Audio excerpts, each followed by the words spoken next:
नमस्कार. आज आपण पंजाबी डिश दाल मखनी कशी बनवायची ती बघूया. त्यासाठी मी इथे मुगाची डाळ, राजमा, उडीद डाळ, चण्याची डाळ पाणी घालून स्वच्छ धुवून घेतली.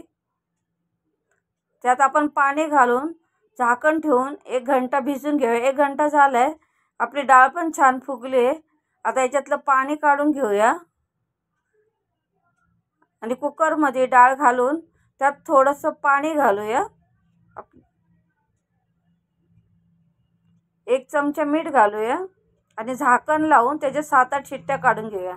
कुकरच्या शिट्ट्या आपल्या झाल्यात. आपला कुकर पण गार झालाय. आपली डाळ छान शिजली बघा, मस्त. ती मॅश करून घेऊया म्हणजे डाळीला आपल्या घट्टसरपणा येईल. चांगली मॅश झाली डाळ आपली. कढईमध्ये 2 चमचे तूप घालून घेऊया. इथे मी तेजपत्ता, जिरे, हिरवी विलायची, दालचिनी घेतले. ती तेलात परतून घेऊया. माझ्याकडे मसाला विलायची नव्हती म्हणून मी हिरवी विलायची घातली. तुम्ही दोन्ही पण घालू शकताय. 2 चमचे अद्रक लसूणची पेस्ट घेतली. ती पण छानशी परतून घेतली. आता याच्यात आपले पावडर मसाले, मिरची पावडर, धना पावडर, हळद आणि गरम मसाला तो पण आपण तेल सुटेपर्यंत परतून घेऊया मस्त. मग आपले मसाले परतून तेल सुटले. त्यात मी 2 टमाटरची प्युरी करून घेतली. ती प्युरी घालून ती पण आपण तेल सुटेपर्यंत मस्त परतून घेऊया. चांगलं तेल सुटले आपल्या मसाल्यांना. आता शिजवलेली डाळ यात घालून घेऊया. मसाले सर्व एकत्र एकजीव डाळीत झाले पाहिजे असे आपण तिला परतून घेऊया मस्त.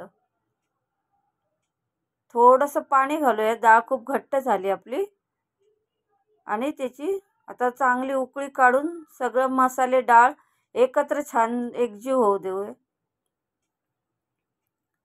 यामध्ये मी 2 चमचे बटर घातले.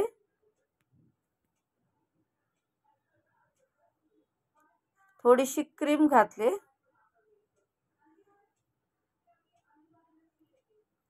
क्रीम आणि बटर छान डाळीत मेल्ट झाले. तर वरून आपण अद्रकचे केलेले काप टाकले. ही कसुरी मेथी मी तव्यावर गरम करून ती चांगली क्रश करून डाळीमध्ये घातली. आता डाळीला चांगली उकळी पण आली आणि मसाले सगळे एकत्र झालेत मस्त. आपल्या डाळीचा सुगंध पण छान सुटलाय. चला आपण आता ही आपली डाळ सर्व करायसाठी एका बाउलमध्ये आपण काढून घेऊया. छान झाली आपली डाळ मस्त. आता आपली दाल मखनी खाण्यासाठी रेडी.